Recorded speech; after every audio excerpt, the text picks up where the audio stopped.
सोचिए, एक ऐसा इंसान जिसका नाम तो हबीब हो, लेकिन दिल में शाम बसते हों। आज की कहानी कुछ ऐसी ही है। तो कहानी है हबीब अली की। उत्तर प्रदेश का एक छोटा सा कस्बा, और वहीं रहते थे हबीब। देखने में आप कहेंगे बिल्कुल आम इंसान। सुबह सुबह मस्जिद जाना, दिन भर अपनी छोटी सी दुकान चलाना और शाम को बस घर। मतलब एक सीधी साधी तयशुदा जिंदगी। लेकिन कहते हैं ना, जो जितना सीधा दिखता है उसके अंदर उतने ही गहरे राज होते हैं। और हबीब हबीब की जिंदगी का भी एक ऐसा ही राज था। एक ऐसा सच जो उन्होंने दुनिया की नजरों से सबसे बचा कर रखा था। और ये राज खुलता था हर रात, जब चारों तरफ सन्नाटा पसर जाता, पूरा मोहल्ला गहरी नींद में होता। तब हबीब के घर में एक खामोश सिलसिला शुरू होता था।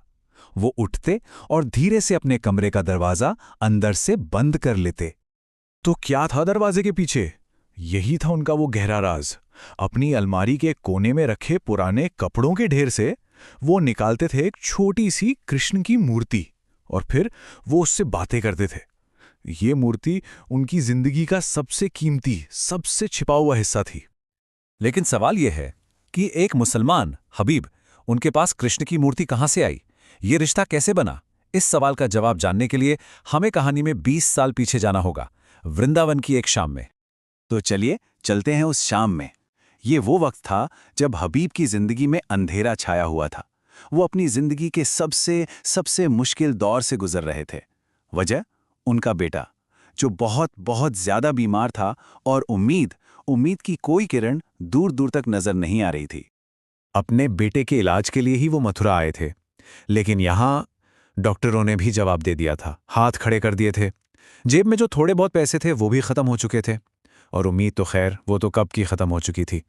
बस इसी बेबसी और हताशा में वो वृंदावन की गलियों में यूं ही बिना किसी मंजिल के भटक रहे थे।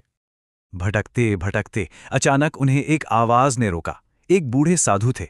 उन्होंने हबीब की आंखों में झांका और बस एक सवाल पूछा, बेटा, इतना भारी बोझ क्यों है तुम्हारी आंखों में? हबीब के पास कहने को बहुत कुछ था, और कुछ भी नहीं था। उनके टूटे हुए दिल से बस एक लाइन निकली जो उनकी पूरी लाचारी बता रही थी। उन्होंने कहा, बाबा, नाम तो हबीब है, पर लगता है आज मेरा खुदा भी खामोश है। ये सुनकर साधु बस हल्के से मुस्कुराए। उन्होंने कुछ कहा नहीं, कोई उपदेश नहीं दिया। बस नीचे झुके, जमीन पर पड़ी एक छोटी सी टूटी हुई कृष्ण की मूर्ति उठाई और चुपचाप हबीब के हाथ में थमा दी। और बस यही वो पल था।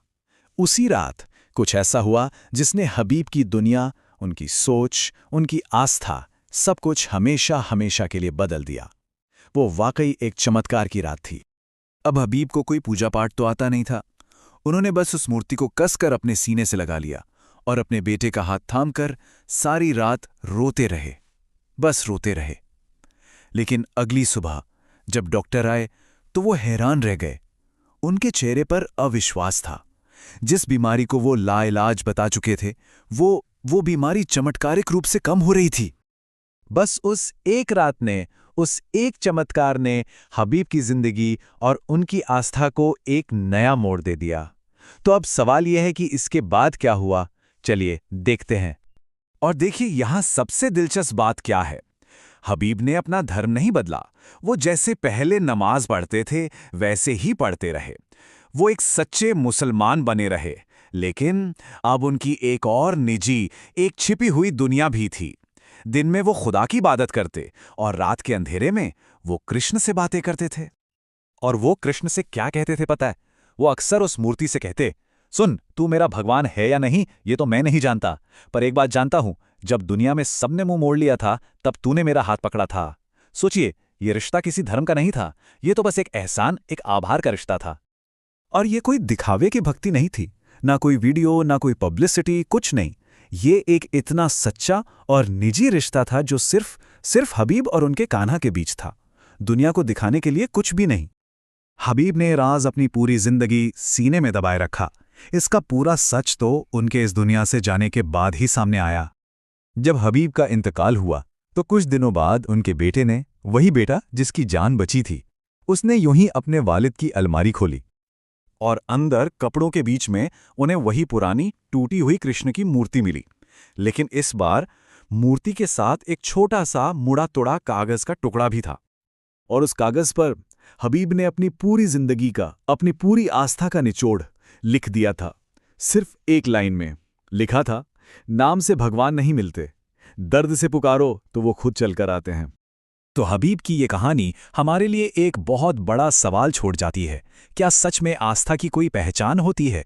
क्या उसे किसी धर्म, किसी नाम, किसी मज़हब की सीमाओं में बांधा जा सकता है?